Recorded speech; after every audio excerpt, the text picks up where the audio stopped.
paz. E no dia 16, que é o nosso primeiro culto, nós vamos apresentar o Asher também. A paz do Senhor, igreja. Esqueci de dar a paz. Vocês estão bem com Jesus? No dia 16, né, o Asher está pela primeira vez subindo no altar aqui, mas nós vamos apresentar ele semana que vem. Por quê? O pastor Euclides apresentou o Nathan e a Alissa. E nós pedimos ele, pastor, dá para você ouvir para apresentar o Asher também? Ele falou, se eu parar por aí, eu até vou. Eu falei, não posso prometer. Mas estamos ansiosos com esse dia. E eu tenho muito para fazer em pouco tempo. Mas a pastora Érica está aqui em cima por uma razão. As crianças ainda não foram por uma razão. Porque nós hoje estamos felizes e também com o coração apertado. Eu não gosto de falar tristes, né? Felizes e com o coração apertado porque estamos saindo daqui deixando memórias, mas entrando naquilo que a gente tanto orou. Você já orou tanto por uma coisa e quando ela realizou você ficou apreensivo porque teria que deixar outra? Então nós estamos assim, como aqueles que sonham, né? E hoje eu queria chamar a família do presbítero Leandro aqui na frente. Família Mazzoni, Léo e Stephanie, missionário Stephanie e o presbítero Léo. Hoje nós queremos orar por eles, para que o Senhor continue abençoando esse casal maravilhoso que anda fazendo discípulo aqui. O Léo, eu tive o privilégio de caminhar com ele aqui desde o início, né, da Bombastor aqui em Delaware. Então eu posso falar como o Paulo falou para Timóteo: esse aqui é meu filho, tá? Esse aqui é o meu filhão espiritual.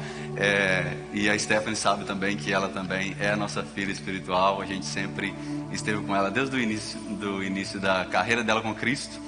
Desde os 13 anos eu conheço a Stephanie, 13 anos de idade dela, 15 meu. Eu tinha 15 na época. Você está rindo, é verdade, irmão. Tô fazendo isso para mim não chorar, entendeu? Você tem que fazer um quebra-gelo, né? Mas por que eu trouxe o Léo aqui? Porque hoje nós queremos orar e abençoar a vida deles, que eles estão de mudança para a Flórida.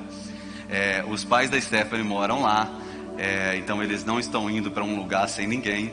Os pais dela estão lá felizes, mais felizes do que nós, mas eles estão felizes por recebê-los lá. E nós conversamos bastante. O Léo, a Stephanie foi lá em casa, a gente conversou muito. E como discípulo, dá tempo de desistir, se quer desistir agora eu pego o microfone aqui. Eu creio que o Senhor ele tem uma fase para cada um de nós. E eu falei com o Léo que como pastor eu preciso ficar feliz, porque esse discípulo foi formado aqui dentro.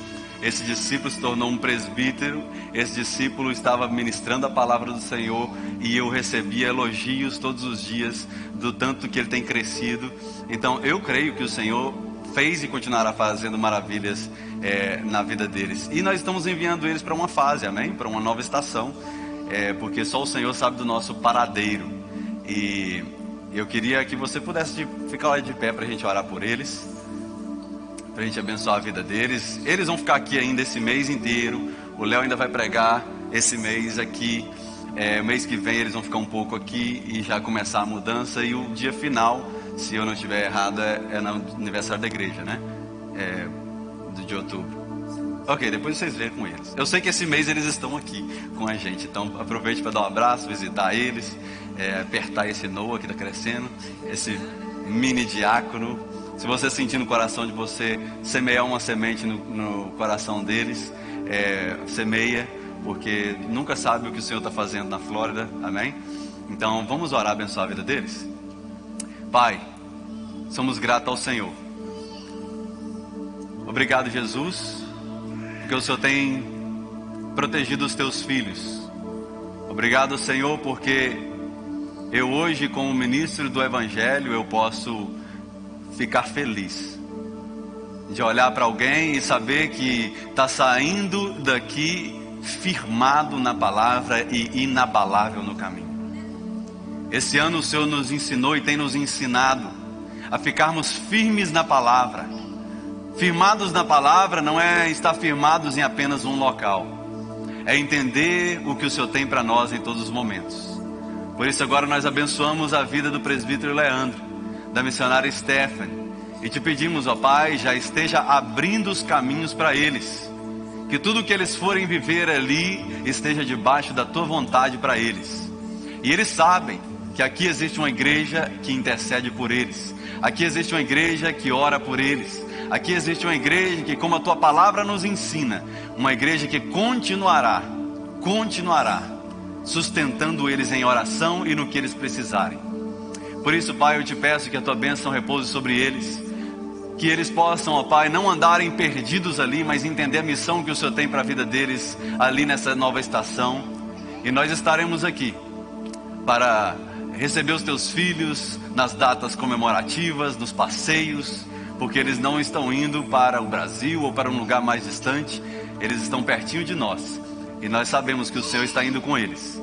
Obrigado, Jesus, por todos os momentos que o Senhor permitiu eles estarem com a gente, todos os puxão de orelha que Ele não se rebelou, todos os momentos, ó Pai, de correção que Ele entendeu que era o melhor para Ele, e todos os momentos de alegria que nós celebramos, abraçamos, e pudemos, ó Pai, festejar o crescimento dos dois. Por isso nós abençoamos essa família e te pedimos que a tua bênção acompanhe eles, em nome do Senhor Jesus. Amém, amém. Aplauda ao Senhor.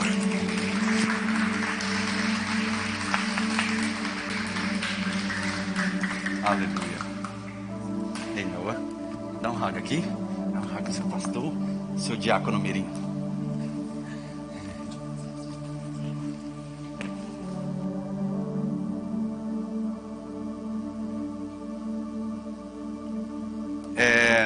Você já sentou, mas eu queria que você ficasse de pé de novo para a gente celebrar mais uma notícia, né? Porque o presbítero Leandro e a Esther, fica aí também para vocês voltar daqui a pouco.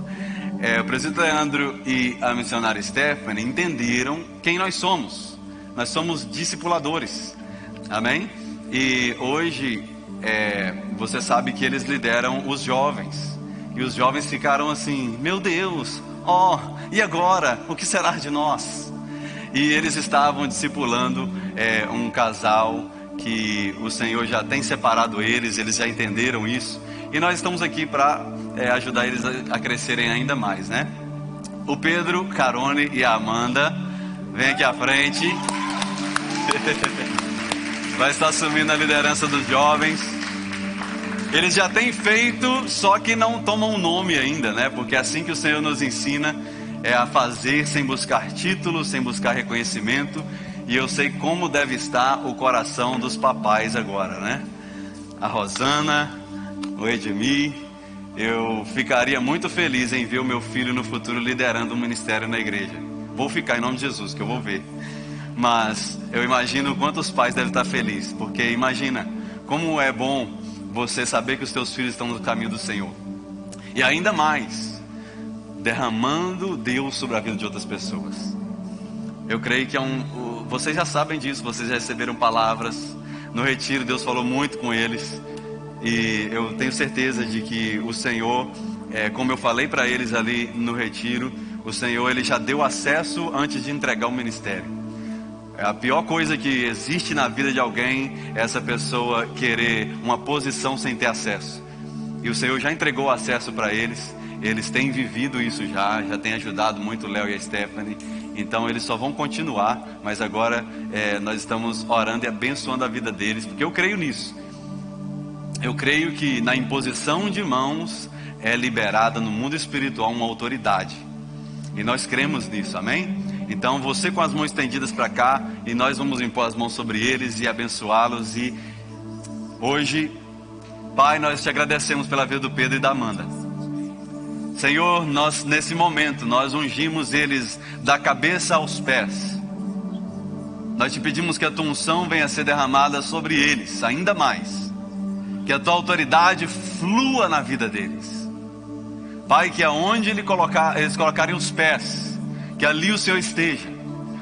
Pai, que cada palavra que sair da boca deles seja para transformação de vida. E hoje, Pai, nós ungimos eles, nós consagramos a vida deles. Nós te agradecemos pela vida dos pais que têm parte grande em tudo que o Senhor está fazendo na vida deles. E te pedimos, Senhor, guarda eles no ministério. pois sabemos que assumir um ministério é assumir algo que não é nosso, é assumir algo que não é do nosso interesse pessoal, é assumir algo porque entendemos a nossa posição no reino espiritual. Por isso nós te pedimos a tua bênção sobre eles, e queremos ver mais e mais frutos, mais e mais frutos, mais e mais frutos. Sobre eles está o dom de evangelismo, e essa igreja vai encher de jovens. Nós cremos nisso, jovens rendidos ao Senhor, jovens tementes ao Senhor.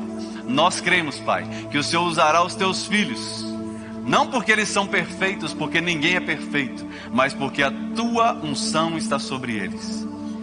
Que eles venham sempre olhar para ti, e que eles possam saber que a recompensa está no Senhor.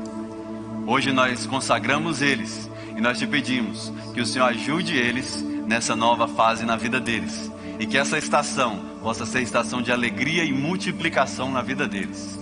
É em nome do Senhor Jesus. Amém, amém. Aleluia. Multiplicação, hein, Pedro? E alegria na vida de vocês. Nós declaramos isso profeticamente. É uma estação de muita alegria e multiplicação na vida de vocês. Amém? Deus abençoe a Amanda. Aleluias. Senta não, que nós temos que despedir mais. Não, brincadeira, pode sentar. A gente não pode também perder todo mundo numa semana só, né? Aleluia.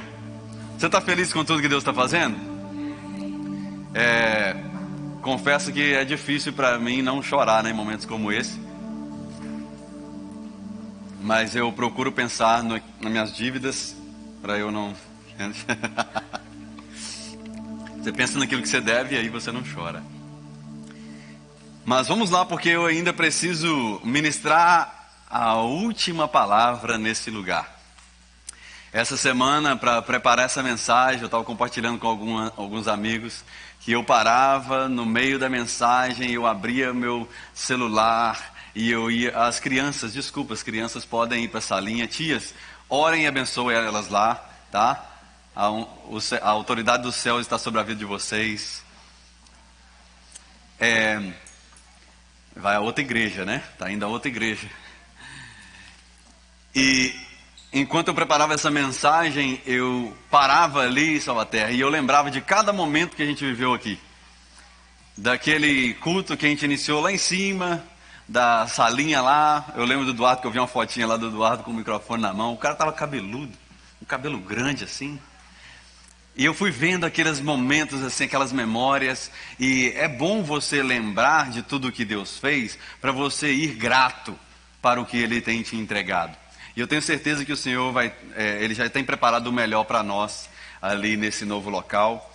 Hoje nós vamos ter o privilégio, por isso que eu agradeço a você que pôde vir mais cedo, você que está online.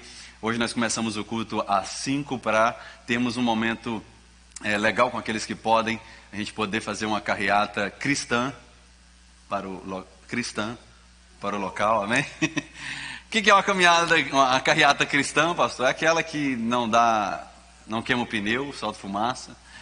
É aquela que você não estoura o som, abre os vidros no sinal. E nós somos cristãos, amém? Então vai ser bênção, a gente quer hoje, na verdade quarta-feira é a mudança final aqui da Aspira. A office já está toda no novo local. Mas hoje a gente quer levar pelo menos o eletrônico aqui nos carros para a gente essa semana trabalhar lá. Amém? Você está com a sua Bíblia? Abra em Romanos no capítulo 1 para nós.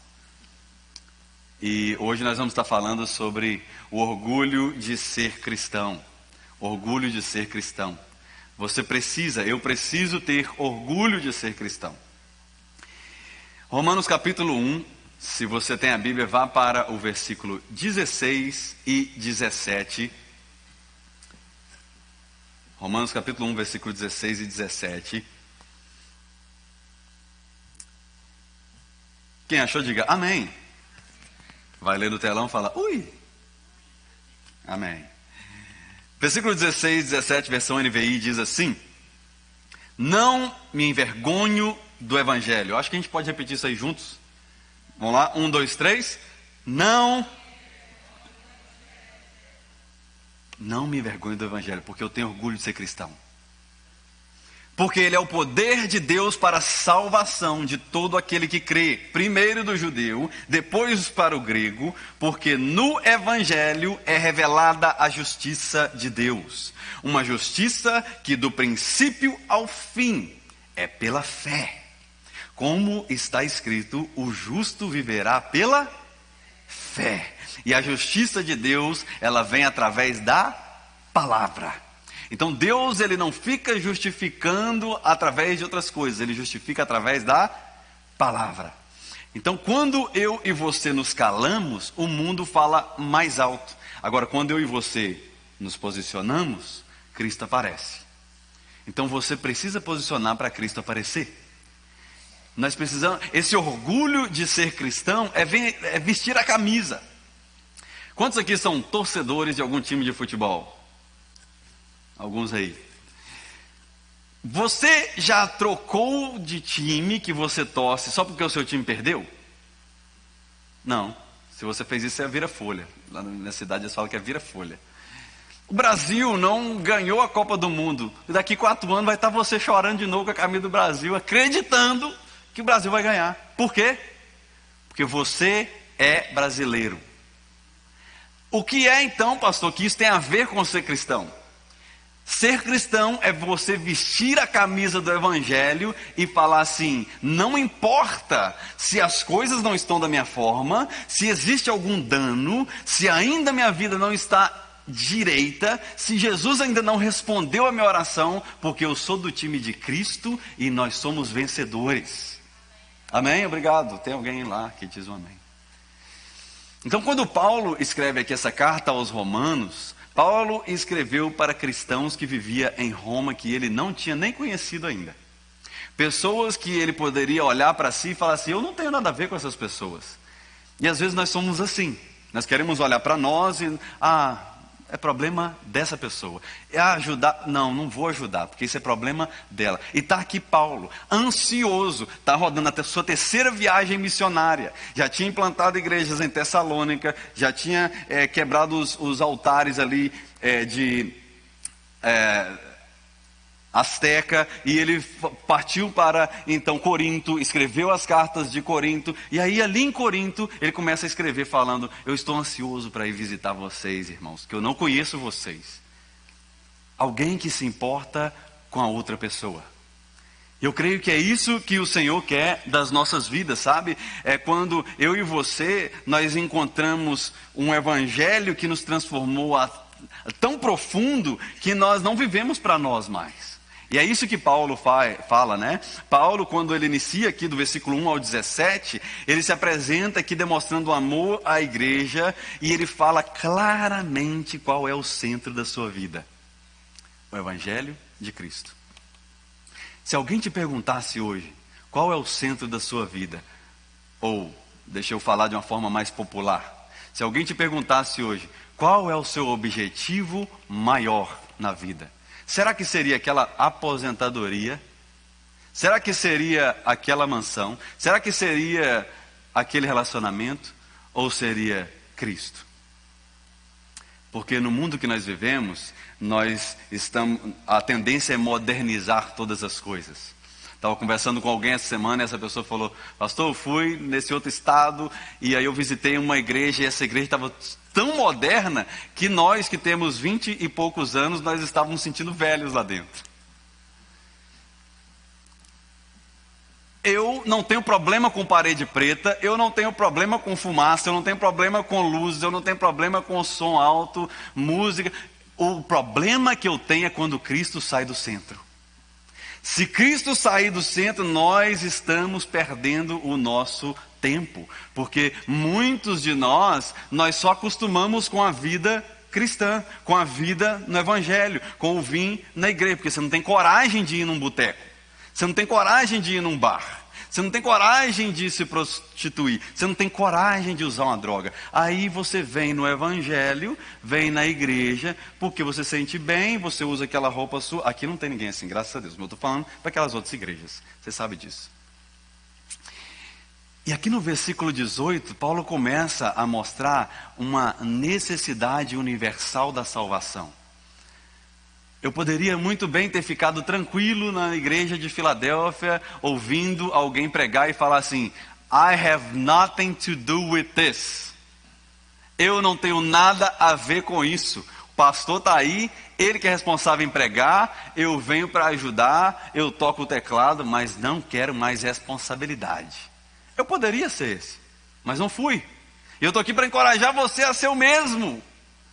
A não olhar e falar assim: temos um pastor para pregar, glória a Deus. Temos alguém para cantar, glória a Deus. E o que você foi chamado para fazer? Porque talvez você não foi chamado para pregar, e amém, nem todos foram chamados para pregar, mas talvez você foi chamado para ministrar louvores através da dança, talvez você foi chamado para tocar um instrumento, ficar numa portaria, ensinar as crianças, mover uma câmera, fazer um café. Meu Deus, que café ungido que a gente tem ali toda semana. E olha, falando do café, eu lembro que quando as irmãs falaram: pastor, a gente pode fazer um cafezinho no início do culto? Eu falei: amém, irmão, vai ser benção. Eu não falei, mas não, tem que ter fruta, vocês têm que colocar essa decoração aqui, bota um QR Code aqui, bota uma garrafa de café, bota uma de chocolate quente. Nossa, tá dando vontade de tomar um chocolate quente. Não falei nada disso. As irmãs só perguntaram assim: pode fazer um café? E olha que maravilhas que elas estão fazendo. Sabe o que isso me indica? É que elas encontraram Jesus. Alguém que eu vejo arrumando uma cadeira sem pedir, alguém que eu vejo orando por alguém, alguém que eu vejo fazendo alguma coisa, eu falo: graças a Deus. Porque essa pessoa não precisa de ficar falando com ela o tempo todo. Tem pessoa que, se você não convidar ela toda semana, ela não aparece no GPS, ela não aparece no culto, e ela fala que todo mundo abandonou ela. O convite já era para eu e você ter atendido, que é o de aceitar Jesus. Aceitar Jesus, aí você não precisa de convite mais. Uma vez que você conheceu esse local aqui, ô irmã, amém, semana que vem o horário é o mesmo. Se você não está aqui, eu não vou te mandar mensagem. Nossa, pastor, foi lá, a gente nem mandou mensagem. E nem vou, você sabe onde é. A questão é o nosso interesse. Nós precisamos nos interessar para as coisas de Deus. Volta no versículo 1 aí, porque nós estamos aprendendo com Paulo, amém? Está forte não? Está quente, né? Estou com esse blazer aqui, mas eu posso tirar? Está quente demais. Ixi, eu acho que está agarrado. Versículo 1. Versículo 1 diz assim: Paulo, servo de Cristo Jesus. Agora, marque isso se você tem na sua Bíblia. Obrigado. Está vendo? Eu pedi. Isso é Jesus fazendo. Você está entendendo? Vamos ler de novo. Paulo, servo. Diga servo. Servo de Cristo Jesus. Chamado, marque a palavra chamado, para ser apóstolo. Aí agora outra palavra que você vai marcar é separado. Você é chamado e não é só chamado, você é separado. Para o quê? Para ficar rico na face da terra e não importar com ninguém, bloquear aquela pessoa que eu não gosto, não perdoar, guardar... Opa, não é isso não. Desculpa, pensei que eu estava lendo a Bíblia. Separado para o Evangelho de Deus. O que é o Evangelho de Deus, pastor? Você sabe o que significa Evangelho?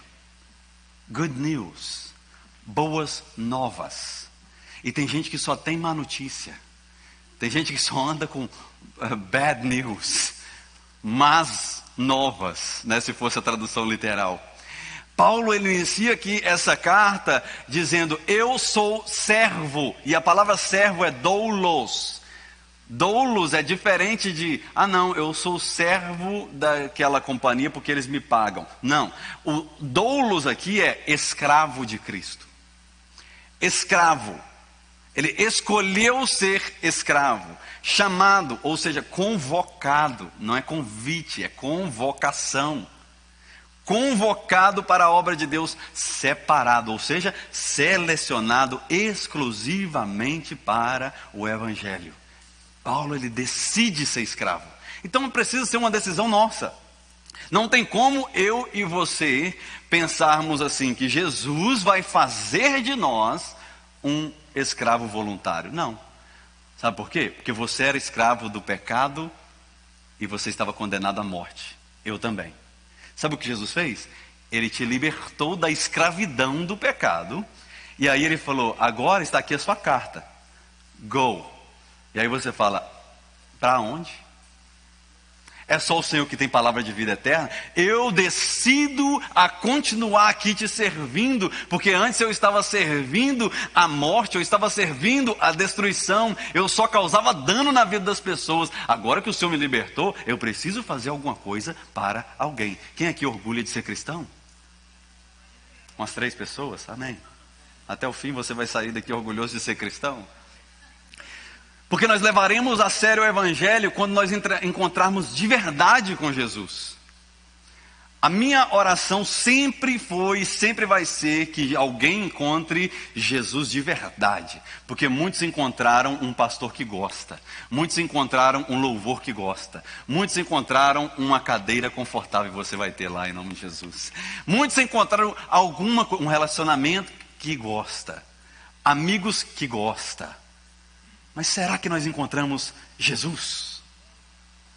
Vou te dar só um exemplo, aí você vai olhar se você encontrou Jesus ou não, ou se aquela pessoa que veio na sua mente encontrou Jesus ou não. Se você está aqui por uma amizade, se a sua amizade te ferir, ou se a sua amizade sair daqui, você também sai. Se você está aqui por causa do pastor, quando o pastor não está pregando aqui, você fica online. Ou nem escuta online. Dá um silêncio só para você pensar. Mas a pessoa que encontrou Jesus, Jamile, ela adora no office, igual a gente fazia os cultos de oração ali no improviso, todo mundo embolado. Ela adora no basement da minha casa, no basement da casa da Jamile. Ela adora no parque, ela adora aqui nessa escola que a gente monta e desmonta por mais de 5 anos. Por quê? Aquele que encontrou Jesus de verdade, ele não está preocupado com as circunstâncias, ele não está preocupado com as pessoas, ele se preocupa em ser doulos, servo de Cristo. Vira para alguém e fala assim, você é convocado. Você é convocado. Para de bobeira que você é convocado. Pode falar agora, porque eu estou te ajudando aí. Então, quais são as marcas de alguém que encontrou Jesus? Eu não vou falar quais são, porque são muitas, mas eu vou falar da principal. Qual é a principal marca de alguém que encontrou Jesus? Arrependimento verdadeiro. A primeira marca e a mais importante de alguém que encontrou Jesus é alguém que se arrependeu. E deixa eu te explicar, porque tem muita gente que ela se converteu pelo remorso e não por causa do arrependimento. Remorso é o que produz culpa. Ai meu Deus, nossa, as coisas estão caindo lá em casa, não sei o que, eu vou ter que ir para a igreja. Cadê uma igreja? Aí procura uma igreja. Isso é remorso, não é arrependimento. Uma pessoa que ela sente culpa do pecado e ela quer vir, ela sente culpa se ela não vir, porque ela quer, não, eu preciso ir na igreja para agradecer o papai, né? Alguém até posta, ó, tá pago na academia. Daqui a pouco está postando, está pago na igreja também. E aí vive uma rotina, e deixa eu abrir os teus olhos, como nós cantamos aqui, abre meus olhos espirituais, que muitos de nós frequentamos fielmente igreja, Monize, frequentamos fielmente GPS, estamos em todos os cultos de oração, mas nada acontece na nossa vida. Sabe por quê? Nós só estamos assim, está pago. Está pago. Eu fui. Todo mundo viu que eu estava lá. Eu estou tentando. Minha vida encontrou Jesus? Encontrou Jesus, porque a pessoa que encontra Jesus, o arrependimento, ele é verdadeiro. E o arrependimento, ele provoca uma metanoia. O que é metanoia, pastor? Você está falando umas coisas que eu não estou entendendo hoje. Metanoia é uma mudança de mente, comportamento, atitude, palavra e de estrada. Porque às vezes metanoia, mudança de mente, não. Mudança de mente, você pensa em outra coisa, daqui a pouco você volta a pensar na outra. Então a metanoia que Paulo fala no capítulo 12, no versículo 2, olha, para não nos amoldarmos. Vai para lá que eu quero ler para você esse versículo 12. Versículo 2 do capítulo 12. Capítulo 12 de Romanos, versículo 2, olha o que diz. A mídia está aí? Capítulo 12, versículo 2. Eu quero te mostrar aqui na tela algo. Olha como Paulo diz: não se amoldem ao padrão desse mundo, mas sejam transformados? Não, transformem-se pela renovação da sua mente. Quem é que tem que renovar a mente? É Jesus que tem que renovar nossa mente? É o Espírito Santo que tem que renovar nossa mente? É Deus que tem que renovar nossa mente?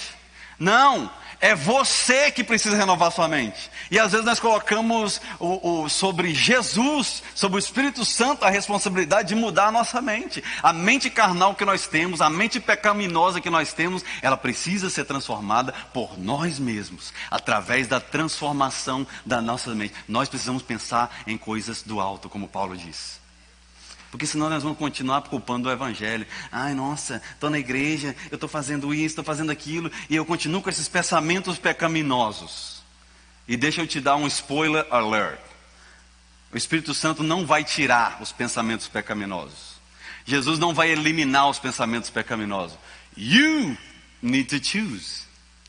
Eu preciso escolher, você precisa escolher, porque Paulo fala, olha, se você renovar sua mente, aí você vai ser capaz de experimentar, comprovar a boa, agradável e perfeita vontade de Deus. E aqui está o segredo que eu falei com você, que muitos, você vê a vida deslanchar no Evangelho. A pessoa converte, parece que vai assim, testemunho em cima de testemunho, porta aberta em cima de porta aberta. Você fala, meu Deus, o que aconteceu? A pessoa, ela resolveu transformar o seu modo de pensar. Porque é muito difícil transformar o modo de pensar. Porque eu posso transformar o meu modo de vestir. Como hoje, quis colocar um blazer para parecer mais pastor. Eu posso mudar o meu corte de cabelo. Não eu, não é você. Vamos deixar claro isso. Eu posso mudar as coisas externas, mas por que é tão difícil mudar aqui? You know why, Orlando? Porque ninguém está vendo. Por isso que é tão difícil. Porque se eu troco o meu sapato, alguém vai chegar e falar, uau, gostei desse sapato seu, diferente. Se eu troco o meu óculos, alguém vai falar, nossa, que óculos legal. Se eu mude o cabelo, a pessoa fala, nossa, que cabelo bonito. Se eu mudo a roupa, a pessoa vai falar. Agora, mudança de mente é uma decisão interior de alguém que quer, no exterior, mostrar para as pessoas que ela encontrou o Jesus verdadeiro. Aleluia, ele merece a salva de palmas. Ele merece. Coloca essa Bíblia no colo aí e dá uma salva de palmas para ele. Jesus é quem nos chama. O Espírito Santo é quem nos empodera. Agora você é quem renova a mente. Você entendeu a regrinha? Vou falar de novo. Jesus é quem te chama. O Espírito Santo é quem te empodera. Agora você renova a sua mente. É você que escolhe o que você pensa. Pastor, mas e quando vem? Você rebate. Não quero isso. Vem essa outra coisa aqui, fecha o olho. Vou pensar em outra coisa. Até você criar o hábito de pensar em coisas do alto. Então o cristão que se orgulha da sua conversão é aquele que recebeu a boa, agradável e perfeita vontade de Deus. Porque ninguém é vira-folha. Vira-folha no Evangelho é aquele que fica em cima do muro. No domingo ele é crente, ele tenta se consagrar, mas de segunda a sexta ele vive a wild life. It's okay, Deus não vai descer um raio sobre a sua cabeça. Você vai continuar vivendo a sua wild life, a sua vida selvagem. E no domingo você vai bater cartão, mas nada vai mudar no seu coração. Até rimou, não foi intencional. Bater cartão não muda coração. É transformação verdadeira. Eu estou... Sabe quando a pessoa fala assim, eu estou doido para isso acontecer? Eu estou doido para que você e eu venhamos entender isso de vez e paremos de bater cartão. Volta para o capítulo 1 aí, porque tá gostoso isso aqui. Menino, eu olhei para 6:20 agora, eu falei, rapaz, eu tenho tempo demais para pregar. Não, não é assim não. A não ser que você me dê mais 5 minutos aí. Olha no capítulo 1, verso 11 e 12 agora, quem está aí. Antes de nós lermos, eu só lembrei que eu tenho alguém traduzindo ali atrás, o Edmir, e eu estava conversando com ele mais cedo, e como Deus levanta pessoas em lugares que eles acham que nunca seriam usados, né? Então, honra a vida do Edmir também, porque ele tem servido ao Senhor. Que Deus continue te usando. Versículo 11 e 12. Anseio vê-los, olha o que Paulo fala.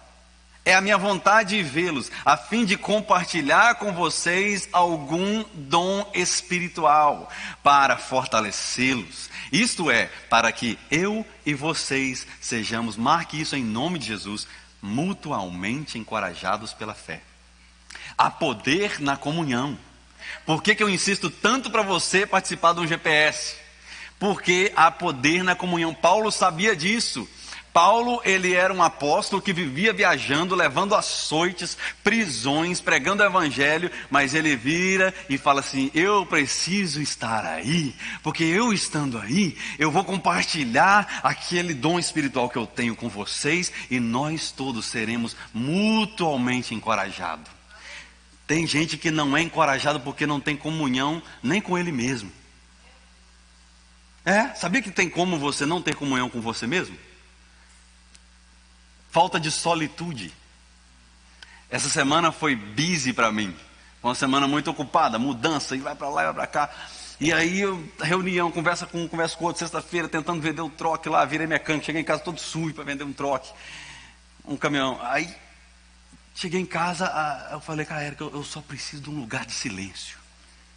Eu só preciso respirar. Solitude, tempo para mim, ao invés de ficar pensando, resolvendo, eu preciso disso. E o que Paulo está falando é isso, irmãos, eu preciso estar com vocês para que a gente seja mutuamente encorajados, mas que a gente não viva no automático. Tenha comunhão com um irmão, pelo menos. Aí você vai aprender a ter solitude. Senta lá naquela varandinha sua, que os mosquitos até mordem, mas você joga um repelente, mas senta lá e escuta os passarinhos. Qual foi a última vez que você olhou para o céu? Pergunta profunda, porque às vezes a gente... Quanto tempo tem você não vê uma estrela? Tem muitos aqui que sim, tá vendo. Mas esses dias eu parei para pensar isso. Eu cheguei em casa, meia-noite, de carro de Salisbury, eu desci, fui no correio para pegar as cartas, e a lua estava tão bonita, assim, estava tudo tão claro, que eu tive que olhar para o céu. E quando eu olhei para o céu, eu lembrei que tinha tempo que eu não olhava para o céu. Aí eu comecei a observar as estrelas, eu falei, uau, eu estou perdendo a beleza das coisas de Deus. Por quê? Porque eu só estou focando em outras coisas. E o que Deus está falando para mim e para você é que o cristão orgulhoso não é o cristão cheio de orgulho próprio. É o cristão que se orgulha de poder participar daquilo que Jesus abriu por meio do sangue dele. Agora, sabe por que eu não parei de pregar até hoje? Porque eu sou encorajado com os testemunhos. Porque eu preciso fazer o que Paulo falou, compartilhar aquilo que eu recebi.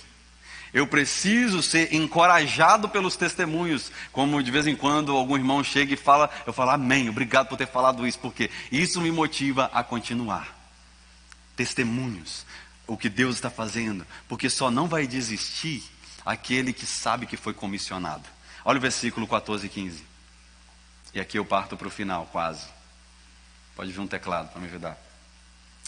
Romanos 1, verso 14 e 15. Aqui fica um pouquinho mais fundo para mim e para você, Nick, porque aqui não tem aquele que pode falar, essa pregação do pastor é só para líderes, é só para quem... Não, essa aqui é uma pregação para todos. E olha o versículo 14, as primeiras duas palavras você vai anotar aí. Diga comigo. Sou devedor.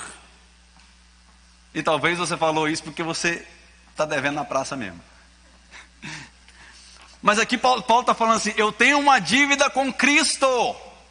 Eu sou devedor tanto para gregos quanto para bárbaros, tanto para sábio quanto para ignorante. Ele está falando, eu devo pela sua vida. Eu devo explicação para Jesus no dia final de cada um de vocês. E ele fala, eu sou devedor, por isso eu estou disposto a pregar o evangelho também a vocês em Roma. Eu sou devedor. Você pode repetir de uma vez? Mais uma vez? Eu sou devedor. O devedor que ele não pode pagar a sua dívida, ele deixa de cumprir com a sua responsabilidade. Agora, imagine eu chegar amanhã e falar, quer saber, esse negócio de pagar mortgage está quebrando a minha vida. Eu vou lá na companhia do mortgage, eu vou falar assim, olha, me desculpe, mas eu estive pensando, e eu posso salvar muito se eu não pagar o mortgage. Então eu estou só vindo avisar vocês que a partir de hoje, não vou pagar mais. Amém? Eu ia falar, amém. Em 3 meses você está na rua. Por quê? Porque existe uma responsabilidade sobre um devedor. O devedor, que ele assume essa sua responsabilidade, ele não corta a rua porque tem o cara que ele deve ali. Ele não deixa de ir em lugares porque ali tem alguém que ele deve. Ele assume a sua responsabilidade. E agora, aqui, o cristão devedor, nós não estamos falando que você tem dívida com Deus de forma literal, mas a dívida que Paulo está falando aqui eu sou um eterno devedor, dívida moral. É um compromisso com Deus, é uma responsabilidade que está sobre a minha vida que precisa ser cumprida. Estava falando para alguém esses dias, que a pessoa falou, pastor, o que eu faço? Porque na minha igreja, as pessoas simplesmente mandam mensagem, aqueles que servem, 5 minutos antes de começar o culto, falam, hoje eu não vou, bota alguém no meu lugar. E às vezes é uma pessoa que, se for da live stream, não vai ter live. E aí eu tenho que correr para lá e eu fazer a live. Aí tem aquela que fala que vai cantar e não vem. Aí eu tenho que correr para me cantar. Tem aquele que fala que vai ficar na portaria e ele não vem. Aí eu tenho que ficar cobrindo isso tudo. E eu estou exausto. Sabe o que eu falei para essa pessoa? Para de fazer o que não é responsabilidade sua. Se a Jeane e a equipe dela faltar da mídia, we're not gonna have live stream. Porque isso não é a minha responsabilidade. Se o Pedro largar essa guitarra, eu não sei tocar guitarra. Nem se eu soubesse eu tocaria. Porque essa é uma responsabilidade dele, de alguém que entendeu o chamado. Então quando eu e você entendemos o chamado, a gente não fica deixando a peteca cair no lombo de outra pessoa, pensando que a outra pessoa é mais forte do que a gente, não. Porque às vezes a gente confia muito no outro. Ah não, fulano vai estar lá. Eu não vou, mas ciclano vai estar lá. E a minha responsabilidade qual é? Porque olha o versículo 12. Você está aí ainda? Ah não, vai para o capítulo 8, por favor. Capítulo 8, versículo 12. Não é aí no capítulo 1.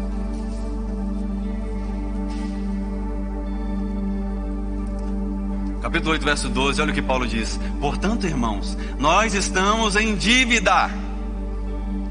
Ele relembra os irmãos, ele fala, nós estamos em dívida, não é só eu, nós estamos em dívida, não para com a carne, para vivermos sujeito a ela.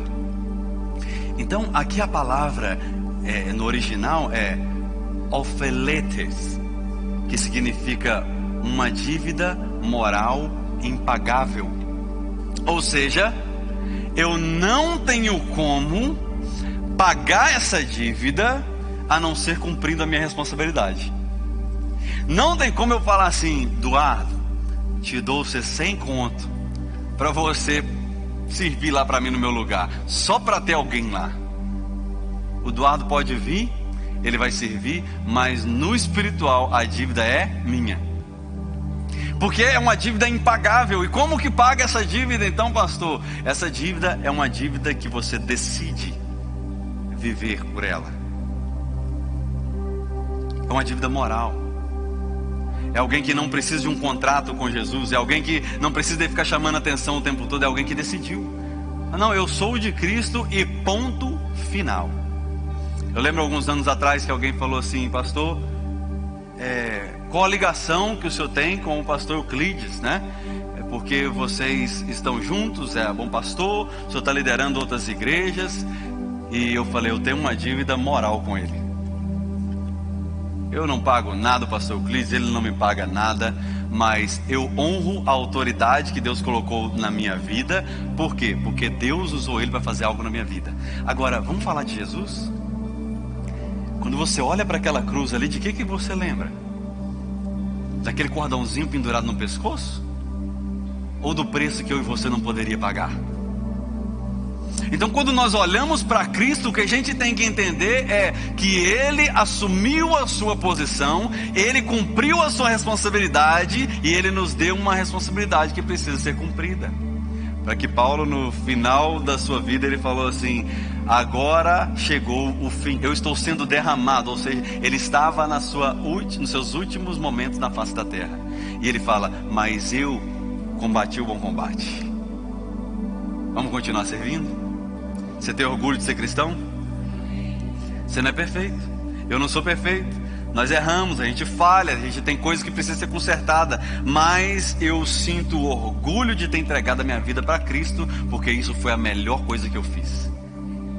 Se ainda no seu coração não existe essa convicção de que foi a melhor coisa que você fez, é entregar a vida para Jesus, faça isso hoje. Uau, eu estava assim, pensando que eu entreguei a vida para Jesus e foi mais uma coisa que eu fiz. Não, foi a melhor coisa que você pôde fazer. A sua eternidade está garantida. Ser cristão orgulhoso é viver sem vergonha do Evangelho, é permanecer fiel a princípios quando a oportunidade de quebrar eles é grande. O Evangelho não nos promete uma coroa presente, ele nos promete uma coroa futura, mas ele nos entrega uma toalha. E o último versículo que eu quero ler para você, antes de ceiarmos, está em Romanos capítulo 1, versos 5 e 6. O que aqui Paulo fala é por meio dele, é por meio de Jesus, e por causa do seu nome, que nós recebemos a graça do apostolado para chamar dentre todas as nações um povo para a obediência que vem pela fé. Decisão própria. E vocês também estão entre os chamados. Eu vou repetir isso. E vocês estão também entre os chamados para pertencerem a Jesus Cristo. Aleluia. Eu sinto que nesse momento, enquanto eu lia esse texto, você passou a pertencer a Jesus de verdade. E eu finalizo com essa história para a gente orar. A história da toalha nova e a toalha usada. Existia duas toalhas. Todas duas estavam na sua vitrine. Uma foi comprada, levada para casa, e a outra continuou bonitinha na vitrine. Essa que foi levada para casa, a dona de casa começou a limpar aquilo que caía pelo chão. Ela começou a limpar as mesas, limpar os móveis, usar aquela toalha para várias coisas. E essa toalha foi ficando desgastada, suja, lavava e voltava para o trabalho. E essa toalha, então, ela ficou usada e muitos já não desejavam ela mais.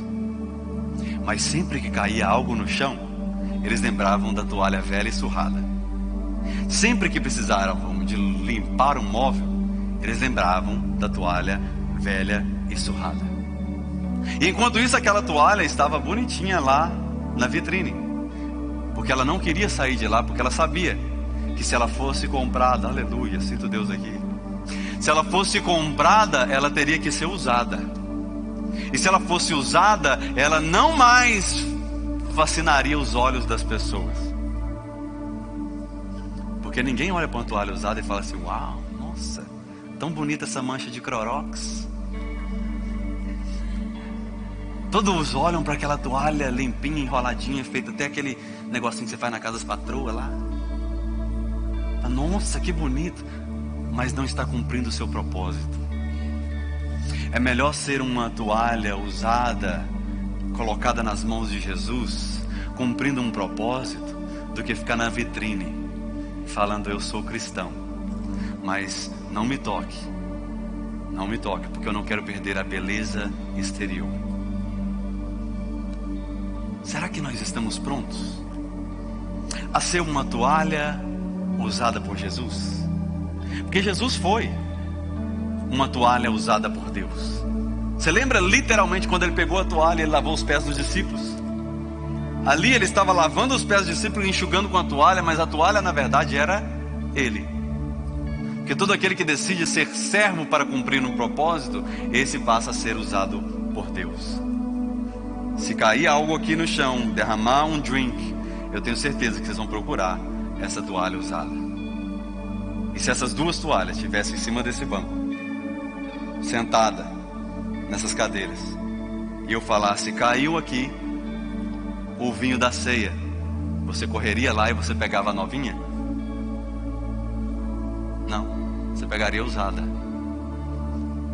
Então, vamos cumprir o nosso propósito? Vamos continuar sendo toalha usada?